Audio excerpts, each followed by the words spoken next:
دین کی باتیں سننے کے لیے مستعد اور تیار ہو جائیں اور عظمت کے ساتھ درود شریف پڑھیں۔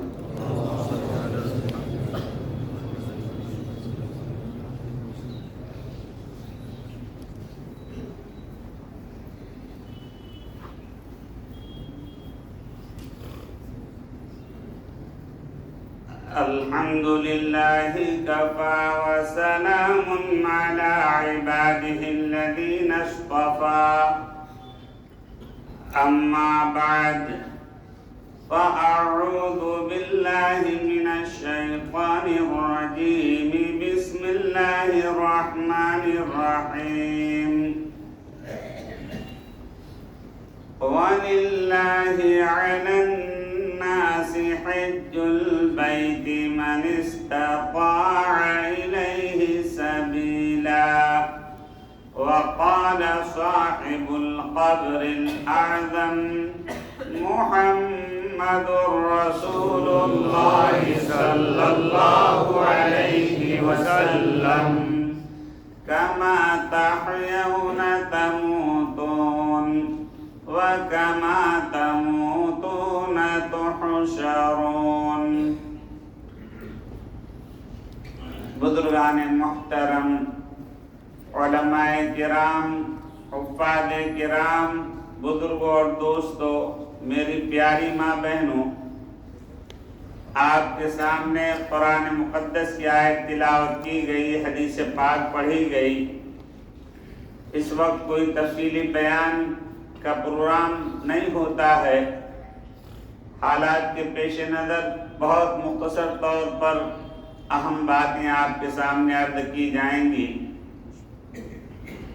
بغیر کسی تمہید کے قرآن مقدس کی آیت کا ترجمہ وَلِلَّهِ عَلَى النَّاسِ حِجُّ الْبَيْتِ مَنِ اسْتَطَاعَ إِلَيْهِ سَبِيلًا۔ تمام مردوں پر اور عورتوں پر جن کے پاس استطاعت ہو، گنجائش ہو، کعبۃ اللہ تک پہنچنے کی اور نان نفقے کا اپنے بچوں کے لیے انتظام کر کے جائیں اور واپس آ جائیں، اتنی گنجائش ہو، ان پر حج فرض ہو جاتا ہے۔ حج بہت ہی اسلام کے ارکان میں سے اہم رکن ہے،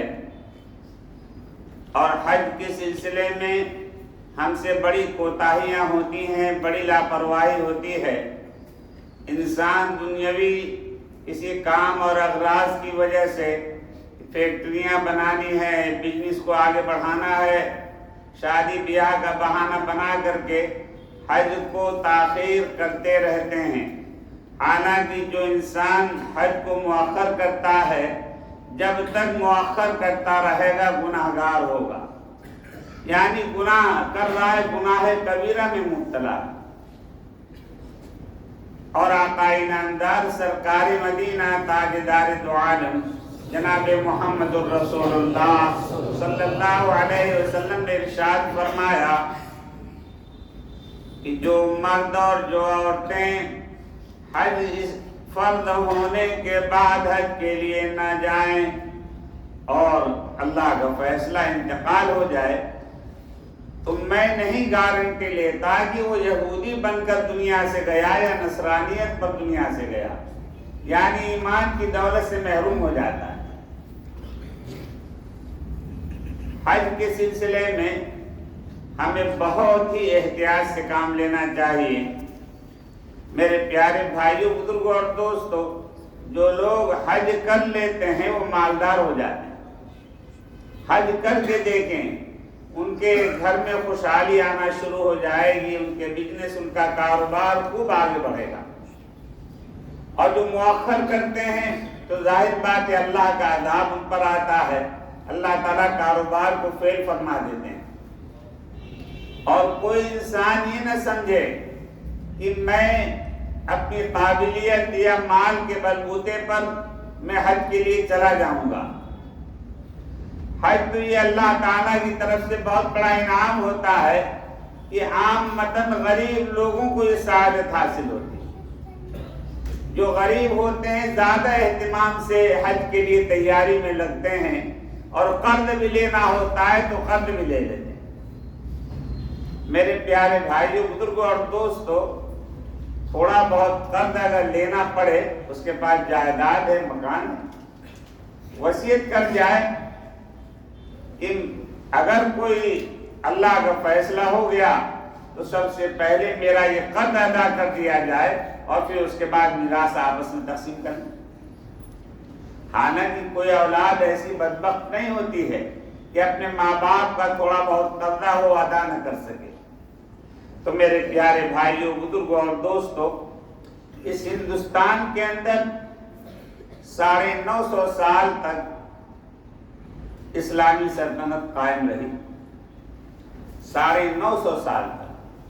ہم مایوس ہو جاتے ہیں حالات کے پیش نظر، حالات کب بدل جائیں ہمیں کبھی مایوس نہیں ہونا چاہیے۔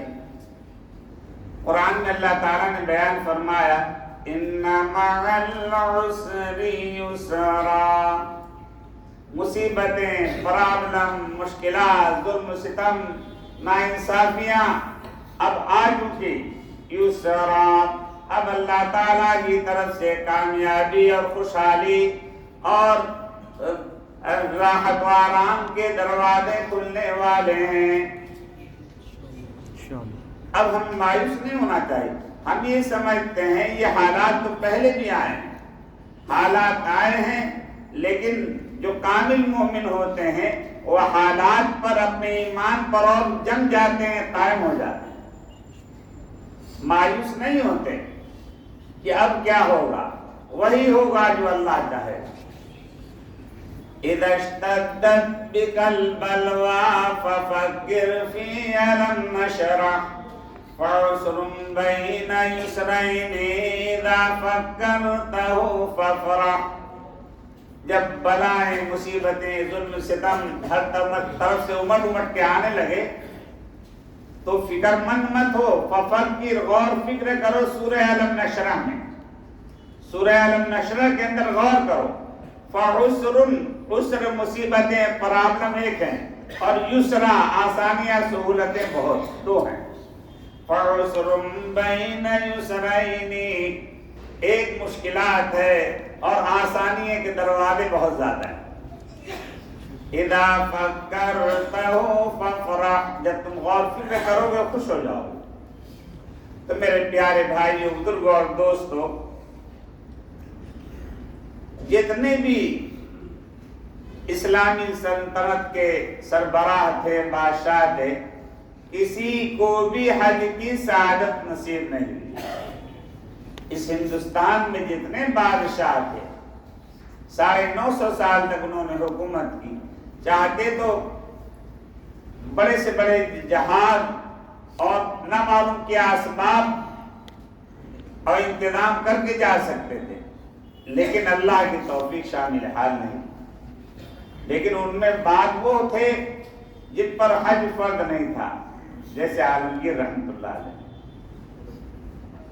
یہ ٹوپیاں سلا کرتے تھے، صبح سے شام تک 2-3 ٹوپیاں سل لیتے تھے اور ان کو بیچ کر کے کھانے پینے کا اپنا ذریعہ معاش کا انتظام کر لیا کرتے تھے۔ حکومت سے کوئی وظیفہ نہیں لیا کرتے، ان پر تو حج فرض نہیں تھا، لیکن اس کے علاوہ جتنے بھی بڑے بڑے گزرے ہیں کوئی بھی حج کے لیے نہیں جا سکے۔ کبھی کبھی صاحب مال، صاحب استطاعت بڑے گھمنڈ میں کہ بھئی مجھے تو کوئی فکر کی بات نہیں، میں جب چاہوں گا بریف کیس اٹھاؤں گا چل دوں گا، اس خام خیالی میں ہم نہ رہیں۔ ہم نے دیکھا ہے کہ بہت سے وہ لوگ جو مکہ مکرمہ پہنچ گئے اور مکہ مکرمہ پہنچنے کے بعد حرم میں داخل ہونے کی ہمت نہیں ہو رہی۔ وہ کہہ رہا ہے کہ مجھے کچھ ہو رہا ہے میرے دل میں کعبے میں داخل نہیں ہوں گا۔ وہ واپس آ گیا وہاں سے، کعبے کا دیدار بھی نہیں کر سکا، حج سے بھی محروم رہا۔ بہت سے لوگوں کو ہم نے دیکھا کہ کچھ بے ادبی کی وجہ سے، بس اللہ معاف کرے، حرم محترم میں ایک شخص کو میں نے دیکھا کہ جب وہ جھاڑو لگاتے ہوئے لوگ آتے تھے تو تالیاں بجاتا تھا وہ۔ میں ڈر گیا کہ کہیں پکڑ میں نہ آ جائے۔ ایام حج شروع ہونے سے پہلے 7 ذی الحجہ کو اس کا انتقال ہو گیا۔ اللہ کی پکڑ آ جاتی ہے کبھی کبھی، بے ادبی سے جو ہے ہمیں بچنا چاہیے۔ حرم محترم میں پہنچ کر کے بھی اور وہاں رہنے والا بھی حج سے محروم ہو جاتا ہے اگر اللہ کی توفیق شامل حال نہ ہو۔ علی ابن موفق بہت بڑے ولی کامل، بہت بڑے محدث گزرے ہیں۔ انہوں نے 60 حج پیدل کیے۔ جب 60 حج پیدل کر لیے تو اب کمزور ہو گئے، بیمار تھے، بڑھاپا، بیماریوں کا ہر عارضہ۔ انہوں نے سوچا کہ میں نے 60 حج پیدل کیے ہیں، جوانی سے شروع کیا ہوگا، 20 سال کی عمر سے 60 حج پیدل کیے، اب اس سال حج کے لیے نہ جاؤں تو کیا حرج کی بات ہے۔ انہوں نے فیصلہ کر لیا کہ اس سال نہیں جاؤں گا، چلنے پھرنے میں بڑی دشواری ہوتی ہے۔ میرے پیارے بھائیوں، بزرگوں اور دوستوں، رات کو جو سوئے ہیں تو خواب میں دیدار ہوا رب ذوالجلال خالق کائنات اللہ رب العالمین کا۔ پروردگار عالم نے ارشاد فرمایا، اے علی ابن موفق، ارے تمہیں کچھ خبر بھی ہے کہ میں اپنے دربار میں اسی کو بلاتا ہوں جس سے میں محبت کرتا ہوں، جس سے میں پیار کرتا ہوں، اسی کو اپنے دربار میں بلاتا ہوں۔ تم نے 60 حج پیدل کیے تو تم اکتا گئے، ارے کیا خبر ہے تمہیں کہ میں تم سے محبت کرتا ہوں، اسی لیے تم کو بار بار جو ہے اپنے کعبے میں آنے کی سعادت عطا کرتا ہوں۔ حج کا پروگرام ملتوی نہ کرو، آ جاؤ حج کے لیے۔ علی بن موفق بیمار تھے، سفر شروع کر دیا۔ اللہ اکبر۔ تو میرے پیارے بھائیوں، بزرگوں اور دوستوں، حج میں ہرگز تاخیر نہیں ہونا چاہیے۔ مالک ابن دینار رحمت اللہ علیہ حج بیت اللہ کے لیے تشریف لے جا رہے تھے۔ ابن دینار یعنی دینار کے بیٹے بہت مالدار تھے، اور مالدار ہونے کے ساتھ جو پہلے زمانے میں رؤسا مالدار ہوتے تھے، اپنے ساتھ کھانے پینے کا، کپڑے لتے کا بڑا انبار لے کر جاتے تھے۔ پوری سواری لدی ہوئی تھی کپڑوں سے اور سامان سے، کوئی ضرورت مند ہوگا میں اس کی مدد کروں گا۔ مالک ابن دینار رحمت اللہ علیہ سواری پر چل رہے تھے۔ انہوں نے دیکھا کہ سواری کے آگے آگے ایک اللہ کا بندہ قدم بڑھائے ہوئے چلا جا رہا ہے اور بڑے وجد میں جھومتا ہوا چلا جا رہا ہے، اللہ کا ذکر کرتا ہوا جا رہا ہے۔ مالک ابن دینار رحمت اللہ علیہ نے اپنی سواری تیز کی، قریب پہنچ گئے، عرب کے علاقے سے گزر ہو رہا تھا۔ تو مالک ابن دینار رحمت اللہ علیہ نے دیکھا کہ پورا بدن اس کا ننگا، ناف سے لے کر گھٹنے تک ٹاٹ کا کپڑا لپیٹے ہوئے تھے۔ وہ اللہ کا بندہ ٹاٹ کا کپڑا، اور وہ بھی اتنا چھوٹا تھا کہ چلنے میں کھل نہ جائے، شرمگاہ ظاہر نہ ہو جائے۔ کانٹوں کی گھنڈیاں لگا رکھی تھی، سوئی دھاگا بھی نہیں تھا کہ سل لیتے۔ چلے جا رہے تھے قدم بڑھائے ہوئے۔ سواری جب تیز کی، مالک میں دینار قریب پہنچے تو اس کو پکارا، یا ولد، اے اللہ کے بندے، کہاں جا رہا ہے تو؟ من این، کیونکہ عربی میں عرب کے علاقے سے گزر رہے تھے تو عربی میں اسے معلوم کیا، من این، تم کہاں سے آ رہے ہو؟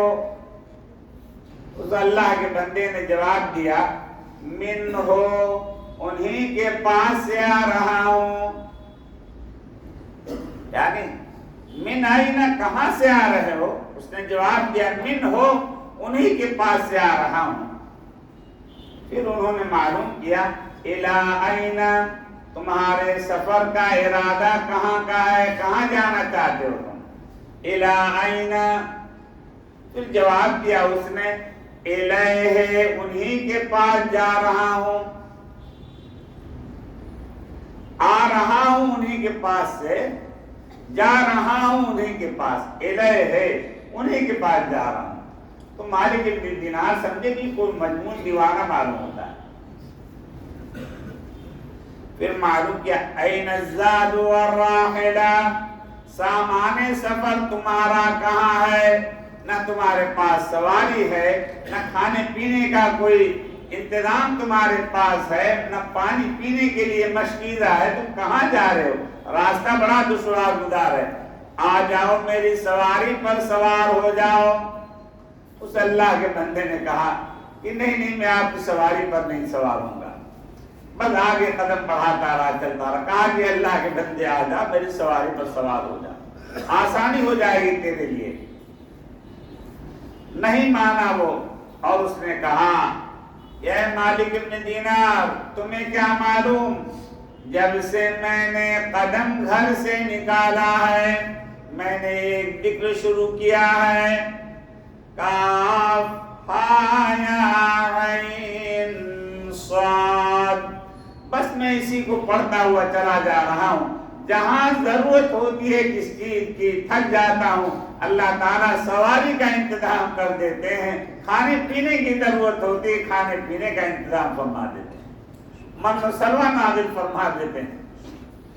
اللہ اکبر، یہ بہت اونچا عمل ہے۔ اگر انسان پریشانی میں، مشکلات میں، پرابلم میں اس کو 21 مرتبہ صبح اور 21 مرتبہ شام پڑھ لیا کرے تو اللہ تعالیٰ اس کی ساری پریشانیاں دور فرما دیں گے، اس کی مشکلات سب آسان فرما دیں گے۔ کاف ہا یا عین صاد۔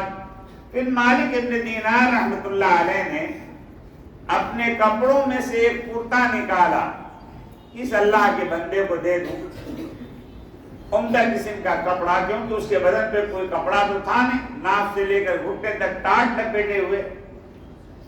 تو اس اللہ کے بندے نے جواب دیا اے مالک ابن دینار، کان کھول کر کے سنو، اگر یہ کرتا حلال کمائی کا ہے تو جنت میں جانے کے لیے کیوں میں لائن میں لگنا پڑے گا حساب دینے کے لیے؟ اگر یہ کرتا حلال کمائی کا ہے تو کیا کرنا پڑے گا؟ لائن میں لگیں گے، حساب کتاب ہوگا، پھر جنت میں جائیں گے۔ اور اگر یہ کرتا حرام کمائی کا ہے تو عذاب ہوگا، اور بے کرتے والے کو، جس کے پاس کرتا نہیں ہے، نہ حساب کا ڈر ہے نہ عذاب کا خوف ہے، رکھو اپنا کرتا اپنے پاس۔ مالک ابن دینار رحمت اللہ علیہ حج کے ایام قریب ہو رہے تھے، تیز سواری کو ہانکتے ہوئے جا رہے تھے، تو دیکھا کہ دوسرے دن صبح کو وہ اللہ کا بندہ جس کو میں پیچھے چھوڑ کر کے آیا تھا، وہ میرے آگے شیر ببر پہ سوار ہے، شیر پر سوار ہے۔ اور یہ مالک ابن دینار رحمت اللہ علیہ وہ دیکھا، اس نے کہا کہ مالک ابن دینار آ جاؤ۔ کہنے لگے مالک ابن دینار یہ تو درندہ ہے، شیر ہے، پھاڑ کھائے گا، مجھے ہلاک کر دے گا۔ کہا کہ نہیں آ جاؤ۔ جب مالک ابن دینار رحمت اللہ علیہ، اللہ والوں کی زبان میں تاثیر ہوتی، جب قریب گئے ہیں اور قریب جانے کے بعد کہا کہ مالک ابن دینار تمہیں اپنی سواری پر بڑا لرہ اور گھمنڈ ہے تمہیں؟ ارے میں تو پیدل چل رہا ہوں اور حج کے لیے جا رہا ہوں، تاکہ پیدل چل کر حج کرنے کی سعادت حاصل کر سکوں اور ہر قدم پر 70,000 نیکیاں مجھے ملتی رہیں۔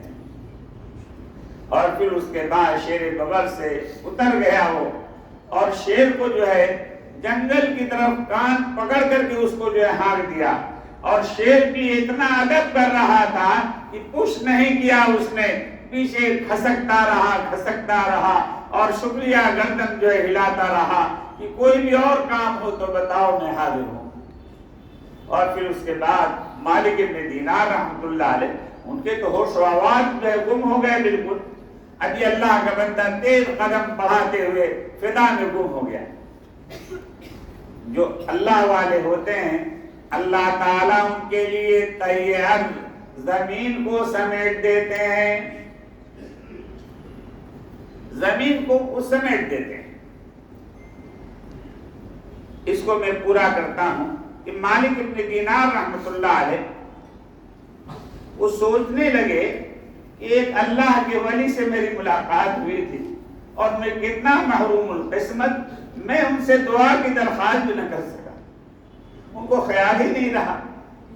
مالک ابن دینار رحمت اللہ علیہ جلدی سے جب کعبے میں مکہ مکرمہ پہنچے ہیں اور مسجد حرام میں داخل ہوئے تو مطاف میں طواف کے دوران اس اللہ کے ولی کو تلاش کرنے لگے۔ وہ تو اللہ کا بڑا اللہ اکبر، طواف کے دوران وہ نہیں ملا۔ پھر اس کے بعد مینا میں حجاج کرام جاتے ہیں اور پھر اس کے بعد مزدلفہ، پھر دوبارہ مینا آتے ہیں۔ تو مینا میں بھی مزدلفہ میں عرفات میں اس اللہ کے بندے کو تلاش کرتے رہے۔ حجاج ہی بہت کم ہوتے تھے لیکن وہاں بھی اس اللہ کے بندے سے ملاقات نہیں ہوئی۔ مالک ابن دینار رحمت اللہ علیہ روتے رہے، دعائیں مانگتے رہے، اے رب کریم اس اللہ کے ولی جس سے میری راستے میں ملاقات ہوئی تھی، میری زیارت ملاقات کا شرف مجھے عطا فرما دیجیے۔ قربان گاہ پر مالک ابن دینار رحمت اللہ علیہ رمی کرنے کے بعد، شیطانوں کو کنکریاں مارنے کے بعد جب پہنچے ہیں وہاں تو دیکھا کہ وہ اللہ کا بندہ جو مجھے راستے میں ملا ہوا تھا بالکل ننگا اور بدن پہ کپڑا بھی نہیں تھا، وہاں پر مجھ سے پہلے قربان گاہ میں پہنچا ہوا ہے اور بڑے وجد میں کہتا ہے الہ العالمین، لوگ آئے ہیں جن کے پاس حج کے لیے آئے ہیں، جن کے پاس پیسہ ہے وہ مال سے جو ہے پیسے سے قربانی کا جانور خریدیں گے، اور بہت سے لوگ اس زمانے میں قربانی کا جانور لے کے بھی جاتے تھے ساتھ میں، اور جو لوگ قربانی کا جانور لے کر کے آئے ہیں تیرے نام پر قربانی پیش کریں گے۔ اے پروردگار، میرے پاس نہ پیسہ ہے نہ قربانی کا جانور ہے، میرے پاس تو یہی میری ایک جان ہے۔ اللہ اکبر۔ اور بڑے وجد میں عربی شعر وہ پڑھنے لگا اور آسمان کی طرف نگاہ اٹھائی اس نے، ان الحبیب الذی یرضیہ سفک دمی دمی حلال لہ فی الحل والحرم۔ میرا پروردگار، اگر میری جان کی قربانی ہے تو میرے پاس ایک جان ہے، کاش میرے بدن میں جتنے بال ہیں اس بالوں کی تعداد کے برابر میرے پاس جان ہوتی تو اے پروردگار تیرے نام پر میں ساری جانوں کو قربان کرنے کے لیے، قربانی میں پیش کرنے کے لیے تیار ہوں، لیکن ایک ہی جان ہے۔ افسوس ہے، حسرت ہے اس بات پر کہ ایک ہی جان تیرے نام پر قربان کروں گا، اور میرا پروردگار، میرا خالق اور مالک حرم میں قربانی میری چاہتا ہے، حرم میں دینے کے لیے تیار ہوں، حل میں لینا چاہتا ہے، حل میں دینے کے لیے تیار ہوں۔ حرم کا مطلب یہ ہے کہ مکہ مکرمہ کے اندر چاروں طرف وہ حدود حرم ہے، اس کی نشانیاں بنی ہوئی حدود حرم، ایک محراب نما جو ہے جگہ جگہ بنی، مسجد عائشہ کے پاس بھی ہے حدود حرم، تو اس کو کہتے ہیں حرم کے اندر، حرم کی حد میں اگر میرا پروردگار میری قربانی چاہتا ہے تو میں قربانی پیش کرنے کے لیے اپنی جان کی تیار ہوں، اور اگر حدود حرم کے باہر چاہتا ہے وہاں بھی جہاں چاہے میرا پروردگار میں اپنی جان کی قربانی پیش کرنے کے لیے تیار ہوں۔ اور بڑے وجد میں پڑھ رہا ہے بار بار، ان الحبیب الذی یرضیہ سفک دمی دمی حلال لہ فی الحل والحرم۔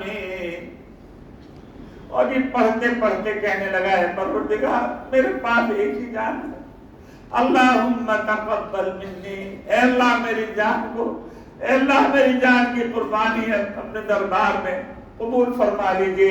اور وہ نوجوان زمین پہ گرا ہے اور یہ مالک ابن دینار رحمۃ اللہ علیہ کو ہمت نہیں ہوئی ڈسٹرب کرنے کی، جلدی سے گئے ہیں، اپنے زانوں پر اس کا سر رکھا اور اتنے میں اس کی روح جنت الفردوس کو روانہ ہو گئی۔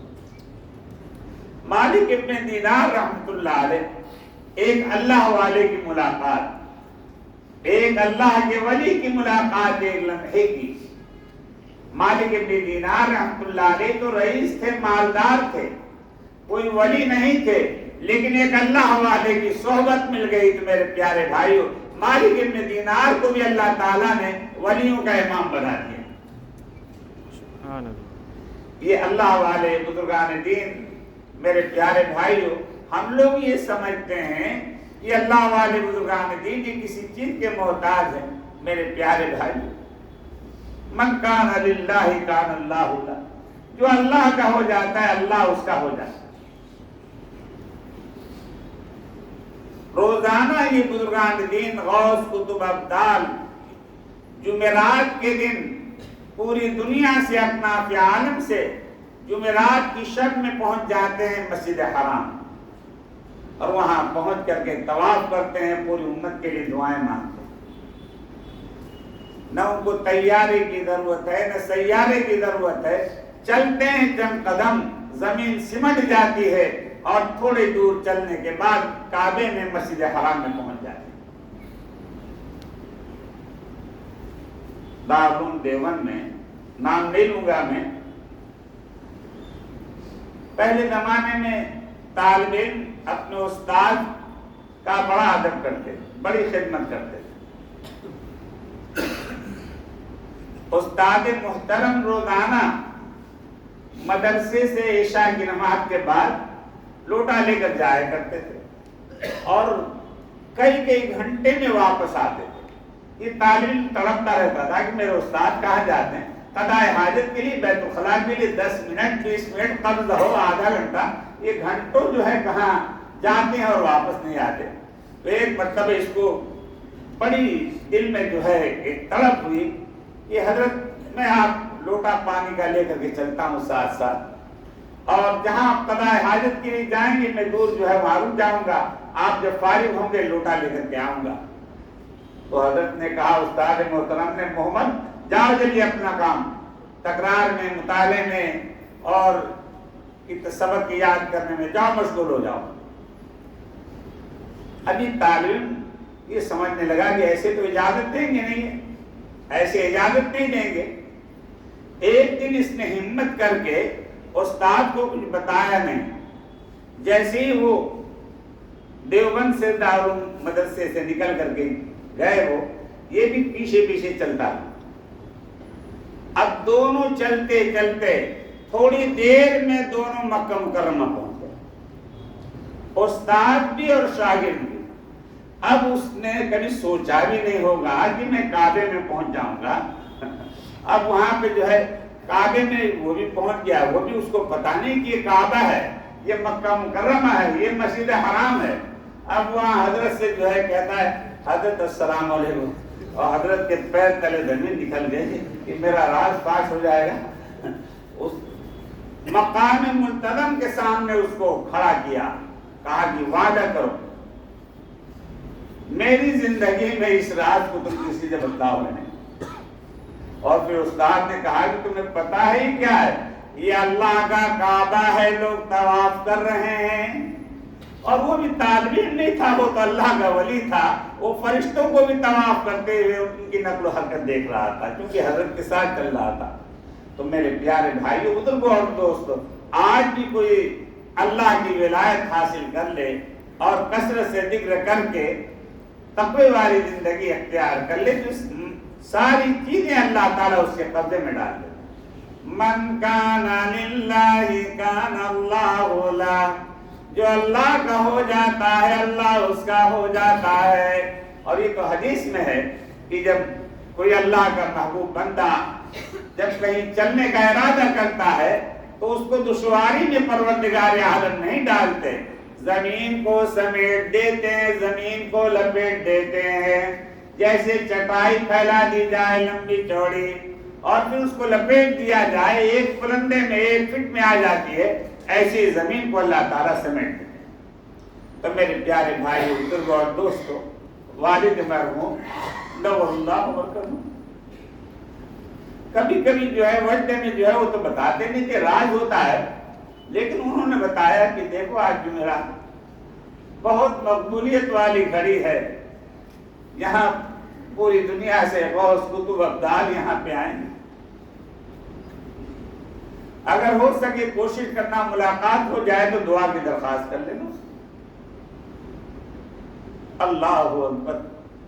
میرے پیارے بھائیوں بزرگ اور دوستوں، اللہ والے اس کو محسوس کر لیتے ہیں کہ یہاں پر وہ ہیں۔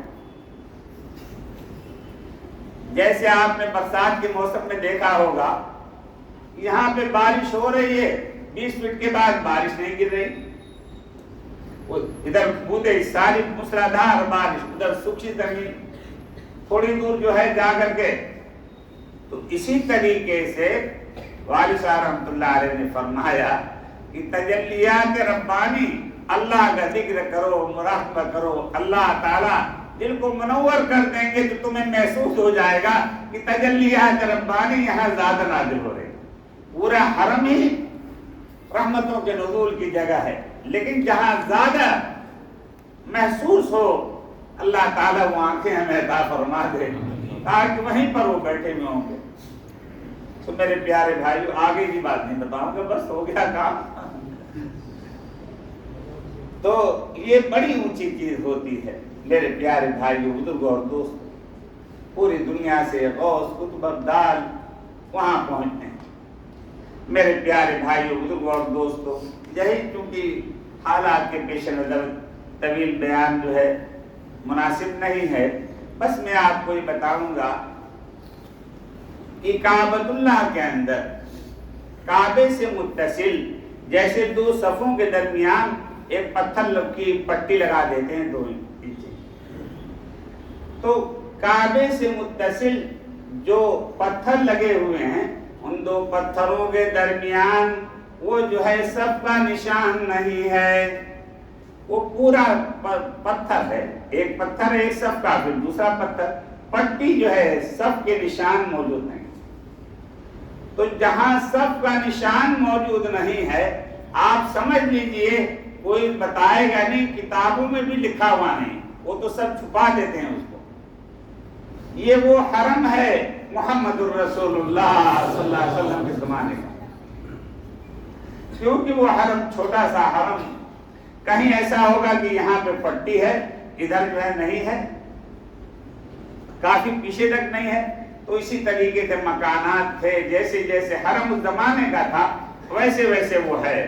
تو اگر اس جگہ پر طواف کرنے کا موقع مل جائے تو رب کعبہ کی قسم، جہاں محمد الرسول اللہ صلی اللہ علیہ وسلم کے اور صحابہ کے قدم پڑے ہوں گے، وہاں پر آپ کے قدم پڑ جائیں گے اور آپ کو برکتیں روحانیت حاصل ہو جائے گی۔ کوشش کرنا رات کے کسی حصے میں بالکل بیت اللہ کی دیوار سے لگ کر کے، تو انشاءاللہ یہ سعادت حاصل ہو جائے۔ میرے پیارے بھائیوں بزرگوں اور دوستوں، والد مرحوم نور اللہ مرقدہ فرمایا کرتے تھے کہ دیکھو مدینہ منورہ کے اندر جب پہنچو، درود و سلام کے پاس پیش کرنے کے بعد ایک مرتبہ تم کلمہ پڑھنا، لا الہ الا اللہ محمد رسول اللہ۔ یا رسول اللہ، میں نے آپ کے سامنے کلمہ پڑھا ہے، میرے ایمان کی گواہی اللہ کے سامنے آپ دے دیجیے گا، آپ میرے مومن ہونے کے گواہ بن جائیے۔ تو میرے پیارے بھائیوں بزرگوں اور دوستوں، اگر توفیق ہو جائے اللہ تعالیٰ پورے مجمع کو بار بار حرمین کی زیارت کرے، جب یہ سعادت حاصل ہو جائے درود و سلام کے بعد ایک مرتبہ پڑھنا، لا الہ الا اللہ محمد رسول اللہ۔ یا رسول اللہ، میں نے آپ کے سامنے کلمہ پڑھا ہے، میں مسلمان ہوں، میرے ایمان کی گواہی اللہ کے سامنے دینا۔ تو میرے پیارے بھائیوں بزرگوں اور دوستوں، اللہ تعالیٰ ہمیں پوری امت میں سے جن پر حج فرض ہو گیا ہے، اللہ تعالیٰ جلد از جلد اس فریضے کو ادا کرنے کی انہیں توفیق و سعادت عطا فرمائے۔ شیطان کے بہانے بازی سے اور دنیاوی جھمیلے میں پڑ کر کے جو ہے انسان جو ہے حج کو مؤخر نہ کرے۔ ورنہ بہت بڑے وبال میں آ جائے گا۔